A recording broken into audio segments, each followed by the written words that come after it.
कहानी की शुरुआत में हम विक्टर को देखते हैं जो अपने नए प्रोटोटाइप रोबोट A112 पर काम कर रहा था। उसके साथ उसकी पत्नी नादिया और उसकी कलीग कातिया भी है। ये तीनों मिलकर एक बहुत ही ज्यादा समझदार रोबोट बना रहे हैं जो कि हर एक काम को कर सके। मशीन के चालू होते ही उन्होंने रोबोट के चलने का टेस्ट किया। शुरुआत में तो रोबोट बार बार गिर जाता, ठीक से चल नहीं पा रहा था और इसी वजह से वो लोग थोड़ा परेशान हो गए। लेकिन फिर भी विक्टर ने काम जारी रखा। लेकिन जब उसने देखा कि रोबोट अपनी ताकत को कंट्रोल नहीं कर पा रहा, चीजों को तोड़ रहा है, तब वो भी उदास हो गया। उसे हिम्मत देने के लिए नादिया ने कहा कि हम रोबोट के दिमाग की ताकत बढ़ा सकते हैं। अभी टेस्टिंग ही तो हो रही है, इतनी चिंता मत करो। धीरे धीरे वो रोबोट चलना सीख गया। ये प्रोग्रेस देखकर तीनों बहुत खुश हुए। धीरे धीरे ट्रेनिंग के साथ वो रोबोट और बेहतर होता चला गया और इन रिजल्ट से वो सब काफी खुश थे। एक दिन काम करते वक्त नादिया को उसके बेटे मिश्चा का फोन आया। वो बिजी थी इसलिए फोन काट कर उसने लिख दिया कि बेटा अपने पापा से बात करो। साथ ही उसने विक्टर से कहा कि देखो ना मिश्चा को क्या चाहिए।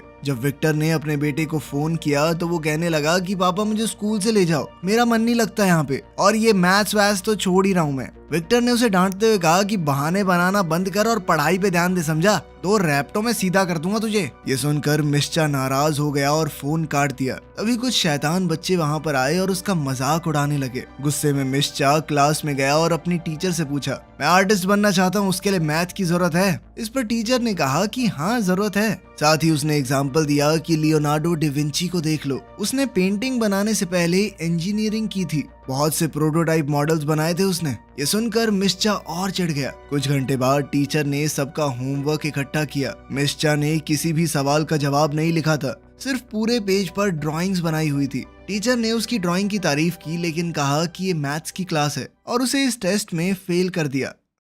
उधर लैब में विक्टर ने रोबोट का वॉइस टेस्ट किया। उसने देखा कि नादिया और कातिया ने रोबोट के अंदर बच्चों जैसी आवाज वाले मॉडल डाल दिए थे। इस बात से विक्टर को बहुत गुस्सा आया। सबसे बड़ी बात यह थी कि अब उसके पास टाइम भी नहीं था चेंज करने का, क्योंकि उन्हें मीटिंग के लिए देर हो रही थी। मीटिंग में उन्होंने कमेटी को रोबोट के ट्रेनिंग वीडियोस दिखाए। जनरल ने देखा कि रोबोट A112 अपने टारगेट को सही समय पर बचा नहीं पा रहा और थोड़ा धीरे रिएक्ट कर रहा है। उसने कहा कि रोबोट में अभी भी बहुत सुधार की जरूरत है। विक्टर ने समझाने की कोशिश की कि रोबोट ने सारे मिशन पूरे तो किए हैं ना, लेकिन जनरल ने कहा कि वहाँ तुम लड़ते हो या हम, थोड़ा सा डिले भी बहुत सारे लोगों की जान ले सकता है। साथ ही उसने कहा कि रोबोट की आवाज बहुत बेकार है, इसे बढ़िया बनाओ। इस बात से विक्टर को नादिया और कातिया पे बहुत गुस्सा आ रहा था। साथ ही जनरल ने उन्हें कहा कि इसकी ताकत और स्पीड को और ज्यादा बढ़ाओ। उधर मिश्चा घर जा रहा था तब उसकी मुलाकात अपने दोस्त ग्रांट से हुई जो रोड साफ करता है। मिश्चा ने बताया कि टीचर ने उसे प्रिंसिपल के ऑफिस में भेज दिया। ग्रांट ने उसे तसल्ली दी और कहा कि चिंता मत करो, मैं स्कूल जा सकता हूँ तुम्हारे पेरेंट्स की जगह अगर तुम कहो तो। लेकिन मिश्चा ने मना कर दिया और वहाँ से चल दिया। इसके बाद लैब में विक्टर ने A112 से बात की। उसने पूछा कि तुम्हारे टेस्ट रिजल्ट इतने खराब क्यों आए हैं? रोबोट ने कहा कि शायद आज उसका दिन ज्यादा अच्छा नहीं था। इस जवाब से तो विक्टर और गुस्सा हो गया। तब रोबोट ने बात बदलते हुए कहा कि मैं तुम्हारे परिवार की फोटो देख सकता हूँ। दरअसल वो रोबोट परिवार के बारे में और जानना चाहता था। विक्टर ने कहा कि ये सब बेकार बातें हैं, सब पर ध्यान मत दो तुम। लेकिन रोबोट ने पूछा कि क्या आप सब लोग मेरा परिवार हो? जिस पर विक्टर ने मना कर दिया। तुम सिर्फ एक मशीन हो, कोई इंसान नहीं, मशीनों का परिवार नहीं होता, और इस वक्त तो तुम मेरा दिमाग खराब कर रहे हो। ये कहकर तीनों साइंटिस्ट लैब से चले गए और A112 अकेला रह गया। घर जाकर विक्टर और नादिया ने मिश्चा को डांटा, वही मैथ्स के होमवर्क में ड्राइंग बनाने के लिए। साथ ही विक्टर कहने लगा कि तुम्हारी तो ड्राइंग भी अच्छी नहीं है, अपने माँ बाप की तरह पढ़ाई करके साइंटिस्ट बनो, समझे? मिश्चा ने गुस्से में आकर कहा कि आप दोनों जैसा तो कभी नहीं बनूंगा मैं। उसके बेटे ने जिस तरह से ये बात कही थी, ये सुनकर विक्टर बहुत उदास हो गया। उधर लैब में A112 अकेला था। उसने डिक्शनरी के अंदर फैमिली वर्ड देखा लेकिन कुछ भी समझ नहीं पाया। फिर उसने सोचा कि ये सब समझने के लिए मुझे एक असली फैमिली ढूंढनी चाहिए। उसने अपने हथियारों का इस्तेमाल करके दरवाजा उड़ा दिया और फिर चुपचाप लैब से निकल गया। वो शहर में छुपते छुपाते घूम रहा था। एक बार को तो वो सड़क पर चलने वाली इन छोटी ट्रेन से टकराने ही वाला था। थोड़ी देर बाद उसने कुछ लोग देखे जो कि दीवार पर कुछ पेंटिंग बना रहे थे। जब उन्होंने रोबोट की आवाज सुनी तो एक लड़का नीचे गिर पड़ा। रोबोट ने तुरंत उसकी मदद की और उसे बचाया। रोबोट ने बच्चे को बचाया ही था, लेकिन फिर भी वो लड़का डर कर भाग गया वहाँ से। ये देखकर A112 बहुत उदास हो गया। कुछ मिनटों बाद रोबोट एक कंस्ट्रक्शन साइट पर गया और वर्कर्स से कहा कि आप लोग अपना काम जल्दी जल्दी कर लें, क्योंकि उनके शोर से एरिया में परेशानी हो रही है। ये सुनकर वो लोग घबरा गए और भागने लगे। रोबोट ने लैब से ली गई फोटो देखी और सोच में पड़ गया कि उसका परिवार कहाँ है। अगले दिन विक्टर और उसकी टीम लैब में मिले और उन्हें पता चला कि रोबोट भाग गया है। दूसरी तरफ क्लास में टीचर ने स्टूडेंट्स को बताया कि एक रोबोटिक्स का कंपटीशन होने वाला है और सबको उसमें रजिस्टर करना पड़ेगा, ठीक है। ये सुनकर मीशा उठ गया। टीचर ने पूछा कि तुम क्यों नहीं पार्ट लेना चाहते इसमें, जबकि तुम तो खुद को आर्टिस्ट मानते हो। ये सुनकर मीशा को थोड़ी बेइज्जती सी महसूस हुई और वो गुस्से में क्लास से निकल गया। उसी समय रोबोट A112 मीशा के घर के बाहर पहुंचा। उसने अपनी रोबोटिक उंगली से चाबी बनाई और दरवाजा खोल दिया। घर के अंदर आकर वो शीशे के सामने गया और उदास हो गया, क्योंकि उसे महसूस हुआ कि वो अभी भी अकेला है। तभी उसने दरवाजा खुलने की आवाज सुनी और अचानक से छुप गया। मीशा घर आया, अपने बैग को फर्श पर फेंका और बाथरूम में चला गया। हाथ धोने के बाद उसने रोबोट को देखा, जो कि उसे तौलिया दे रहा था। दरअसल वो भी छुपने के लिए बाथरूम में ही आया था। मीशा अचानक डर गया और चौंकने की वजह से सिंक से टकरा गया। रोबोट ने उसकी मदद करने की कोशिश की और कहा कि मैं तुम्हारा ट्रीटमेंट करूंगा।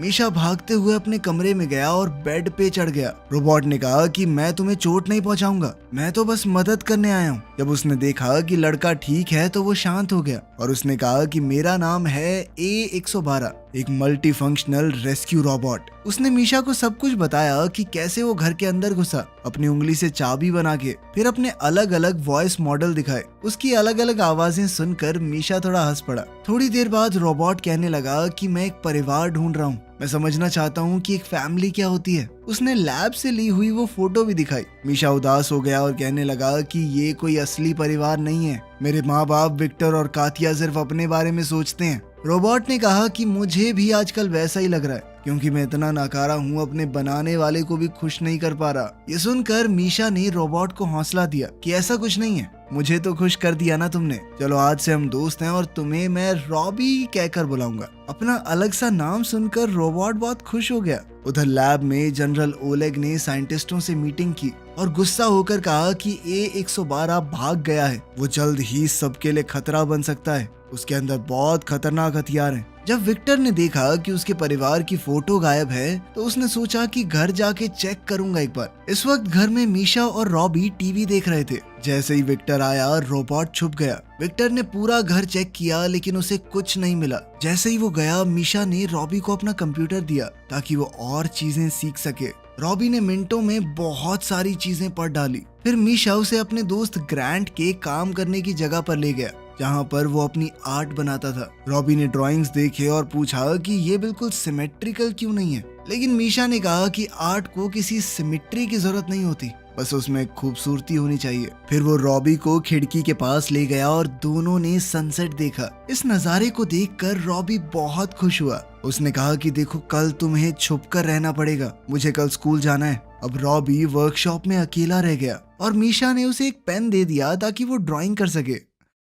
दूसरी तरफ जनरल ओलेग के लोग उसे बता रहे थे कि हम एक बहुत बड़े हिस्से में ढूंढ चुके हैं शहर के, हमें वो रोबोट कहीं नहीं मिला। उसने अपने फौजियों को ऑर्डर दिया कि लैब के आसपास सिक्योरिटी बढ़ा दो और शहर के लोगों को जल्द से जल्द अलर्ट भेजा जाए कि अगर कोई रोबोट दिखे तो रिपोर्ट करना। कुछ घंटे बाद अपने घर पर विक्टर, नादिया और मीशा डिनर कर रहे थे। नादिया ने देखा कि विक्टर काफी उदास है और पूछा कि क्या हुआ। विक्टर ने जवाब दिया कि आज बॉस ने बोला कि लैब शायद बंद होने वाली है, जिस पर मीशा ने पूछा क्यों। तो विक्टर ने बताया कि हमारा एक रोबोट है A112, वो गायब हो गया है। अगर जल्द से जल्द उसे पकड़कर खत्म नहीं किया गया तो सबकी नौकरी चली जाएगी। ये सुनकर मीशा एकदम चुप हो गया। अगले दिन स्कूल में क्लास का एक लड़का एंटोन अपने रिमोट कंट्रोल रोबोट को चलाकर टीचर को परेशान कर रहा था। जब टीचर गुस्सा हुई तो उसने रिमोट मीशा की तरफ फेंक दिया और अब टीचर को लग रहा था कि मीशा ने ऐसा किया है, जिसके बाद उसे बिना किसी सवाल जवाब के क्लास से बाहर निकाल दिया गया।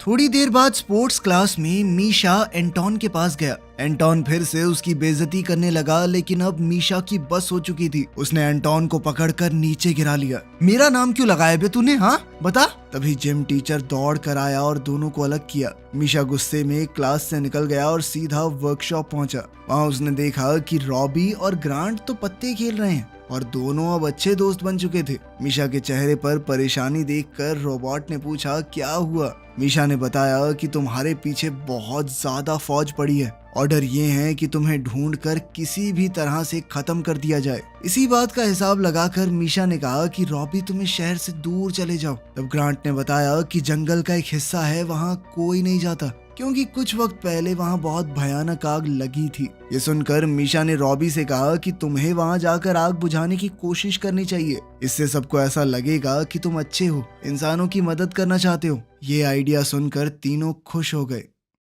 तभी कुछ पुलिस वालों ने वर्कशॉप का दरवाजा खटखटाया और कहा कि तुरंत दरवाजा खोलो। ग्रांट ने जानबूझकर थोड़ा समय निकालने के लिए कहा कि मैं अभी थोड़ा बिजी हूँ। जल्दी ही मीशा और रॉबी टेरेस पर भाग गए। बचने के लिए रॉबी ने मीशा को अपनी पीठ पर बैठाया और अपने जेट की मदद से दोनों बिल्डिंग्स के ऊपर से उड़ गया। पुलिस ने हेडक्वार्टर्स को एक रिपोर्ट भेजी कि A112 एक इंसान को अगवा करके लेके गया उनकी आंखों के सामने। हम उसका पीछा कर रहे हैं, जल्द ही सटीक लोकेशन का पता भी लगा लेंगे। इस सब के दौरान मीशा का फोन नीचे गिर गया। जब उन्होंने देखा कि पुलिस उन्हें घेरने वाली है तो रॉबी ने एक बड़ी जंप लगाई और वो दोनों पुलिस से बचकर निकल गए। न्यूज में A112 के भागने की खबर आ गई। ग्रांट का इंटरव्यू लिया गया और जर्नलिस्ट को ऐसा लग रहा था कि वो रोबोट का एक कैदी था, जैसे पुलिस ने उस रोबोट के चंगुल से छुड़ाया है, इसीलिए पुलिस वालों ने भी उसे गिरफ्तार नहीं किया। दूसरी ओर रॉबी और मीशा एक कंस्ट्रक्शन बिल्डिंग के बीच में बातचीत कर रहे हैं। मीशा ने कहा कि मुझे बहुत गुस्सा आ रहा है, ये सब लोग फालतू में तुम्हारे बारे में अजीबोगरीब बातें फैला रहे हैं, पूरे मीडिया में तुम्हारी इमेज खराब कर रहे हैं। रॉबी ने कहा कि कम्युनिकेशन में दिक्कत की वजह से उसके टेस्ट्स में कुछ प्रॉब्लम आई, शायद उसके अंदर कोई प्रॉब्लम है। मीशा ने उसे कहा कि तुम ज्यादा मत सोचो, तुम बहुत मेहनती और अच्छे रोबोट हो। ये बातें सुनकर रॉबी बहुत खुश हो गया। उसने मीशा को थर्मल ब्लैंकेट दिया और दोनों ने मिलकर एक मूवी देखी। कुछ मिनटों बाद मीशा को याद आया कि आज पहली रात है जब उसे अपनी माँ से गुड नाइट सुनने को नहीं मिलेगा। रॉबी ने कहा कि अगर तुम चाहो तो मैं तुम्हें घर पर ले जा सकता हूँ। मीशा ने इसके लिए मना कर दिया और कहा कि अगर ऐसा हुआ तो लोग तुम्हें खत्म कर देंगे, तुम्हें पकड़ते ही वो लोग अलग अलग हिस्सों में तोड़ देंगे। रॉबी को ये सुनकर बहुत अच्छा लगा कि मीशा को उसकी चिंता है। अगली सुबह वो दोनों वर्कर्स की आवाज से उठे जो कंस्ट्रक्शन साइट में काम कर रहे थे। मीशा ने कहा कि हमें कुछ ऐसा करना होगा कि कोई हमें पहचान न पाए। उन्हें अपना हुलिया थोड़ा बदलना पड़ेगा, साथ ही पास के जंगल में लगी हुई आग को वो बुझा सकते हैं ताकि पुलिस और जनता को यकीन हो जाए कि रॉबी एक अच्छा रोबोट है। इस तरह से उसकी इमेज थोड़ी बदल जाएगी, फिर शायद उसे मारा न जाए। उधर घर पर विक्टर और नादिया के पास कातिया आई और बताया कि लैब बंद हो गई है, जिसके बाद विक्टर पुलिस से पूछने चला गया कि रोबोट और उसके बेटे का कुछ पता चला। उधर रॉबी और मीशा सिटी सर्कस पहुंच गए थे। वहां काम करने वाले लोगों से बात करके उन्होंने जोकर के कपड़े पहने ताकि रॉबी को एकदम से देखकर कोई पहचान ना पाए। कुछ मिनटों बाद मीशा ने रॉबी से कहा कि तुम अपना भेस बदल के रखना, ठीक है? मैं बस जल्दी से टिकट लेके आता हूँ। तभी एंटोन और ओलिया जो कि मीशा की क्लास में पढ़ते थे वहाँ आ गए। वो दोनों मीशा को देखकर हैरान रह गए और पूछा कि तुम्हारे तो गायब होने की खबर चल रही थी। जिसके बाद मीशा ने रॉबी को बुलाया, साथ ही उसने उन्हें बताया कि रॉबी कोई बुरा रोबोट नहीं है, बहुत अच्छा है। वो बिना बात उसके बारे में बुरी बातें फैलाई जा रही हैं। जोकर की कॉस्ट्यूम में रॉबी को देखकर बच्चे थोड़ा डर गए, लेकिन मीशा ने समझाया कि रॉबी उसका दोस्त है, वो यहाँ से भाग रहे हैं ताकि वो रॉबी को एक सुरक्षित जगह पर पहुंचा सके। उधर विक्टर ने जनरल से बातचीत करने की कोशिश की कि सर आप मेरी लैब को बंद मत कीजिए,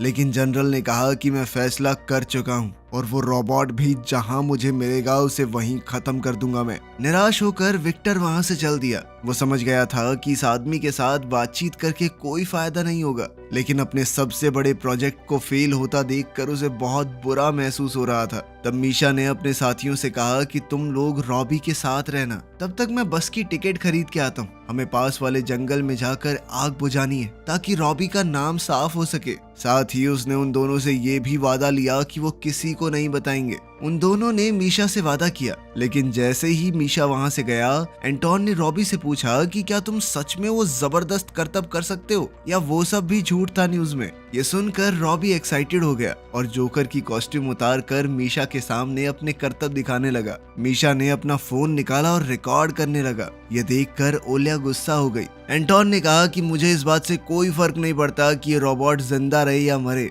मैं इसकी वीडियो इंस्टा पे डालूंगा, बहुत फॉलोअर आएंगे मेरे। उसकी ये धोखाधड़ी देखकर ओलिया को बहुत बुरा लगा। इसके बाद एंटोन वहां से चला गया और रॉबी ओलिया से बातचीत करने लगा। उधर मीशा को 2 गार्ड्स ने पकड़ लिया। उसके हुलिये से उन्होंने हिसाब लगाया था कि ये वही लड़का है जो गायब हुआ था।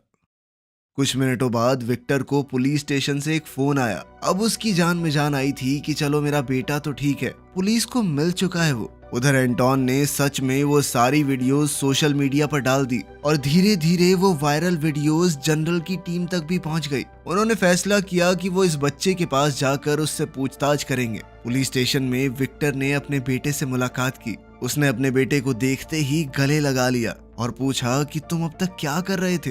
वो रोबोट खतरनाक है, तुमने सुना नहीं? मीशा ने कहा कि रॉबी उसका दोस्त है, वो कोई बुरी मशीन नहीं है जैसा जनरल बोल रहा है सबको, वो एक बहुत ही अच्छा रोबोट है। उसने ये भी बताया कि वो उसे अपने कुछ दोस्तों के पास छोड़कर आया है। साथ ही वो अपने पिता को भरोसा दिलाकर उस जगह पर ले आया, ये वादा लेकर कि वो रोबोट को रिपोर्ट नहीं करेंगे। विक्टर थोड़ा हिचकिचाया लेकिन फिर मान गया और मीशा के साथ चल दिया। वहीं रॉबी को ओलिया ने मेकअप से नया लुक दे दिया था। विक्टर ने देखा कि रॉबी अब काफी बेहतर बातचीत करना सीख गया है और उसके सोचने समझने के तरीके में भी काफी बदलाव आए हैं। लेकिन तभी पुलिस की गाड़ियां वहां आ गई। मीशा समझ गया था कि अब तो बहुत दिक्कत होने वाली है। वो तीनों जल्दी से कार्गो शिप के गोदाम की तरफ भागे, लेकिन सिपाहियों ने उन्हें घेर लिया। ओलेग ने ऑर्डर दिया कि जल्दी से बच्चों को लेकर साइड हो जाओ ताकि हम इस रोबोट के ऊपर अपने इलेक्ट्रोमैग्नेटिक हथियार से हमला कर सकें, जिससे रॉबी खत्म हो जाएगा। जब विक्टर नहीं माना तो ओलेग ने फैसला किया कि अब तो जबरदस्ती करनी होगी। सिपाही धीरे धीरे आगे बढ़ने लगे। तभी क्रेन से एक कंटेनर की तार टूट गई। वो कंटेनर जनरल के बहुत पास गिरने वाला था। जनरल उसे मारना चाहता था, लेकिन फिर भी रॉबी ने बिना सोचे कंटेनर पकड़ लिया ताकि किसी और को चोट ना लगे। कुछ देर बाद कंटेनर के वजन से रॉबी का शरीर टूटना शुरू हो गया। उसका हार्डवेयर इतने वजन को नहीं उठा सकता था। उसने सभी लोगों को वहां से थोड़ा दूर जाने को कहा। मीशा बहुत दुखी होकर अपने दोस्त के लिए चिल्लाया। कुछ देर बाद कंटेनर रॉबी के ऊपर गिर ही गया और वो पूरी तरह से चकनाचूर हो गया। ये सब देखकर ओलेग हैरान रह गया कि मैं इस रोबोट को मारना चाहता था, लेकिन फिर भी इसने मुझे बचाया। थोड़ी देर बाद उस कंटेनर को हटाया गया रॉबी के ऊपर से। मीशा उदास होकर रॉबी को अलविदा कहने लगा। विक्टर ने अपने बेटे को शांत करने की कोशिश की, पर तभी मीशा ने सुना कि रॉबी रीएक्टिवेट हो रहा था। सब खुश हो गए कि रॉबी कुछ हद तक अभी भी ठीक है। उन सब ने रॉबी की मदद की और वहां से चले गए। कुछ वक्त बाद मीशा ने अपने इस एडवेंचर की ड्राइंग्स रॉबी और ओलिया को दिखाई। सबको ही वो बहुत पसंद आई। आखिरकार सब लोग डिनर के लिए इकट्ठा हो गए और रॉबी ने नादिया का फोन मांगा ताकि वो भी अपने इस परिवार के साथ फोटो ले सके। वीडियो पसंद आई तो लाइक कर देना, चैनल को सब्सक्राइब कर लेना। मिलते हैं अगली वीडियो में।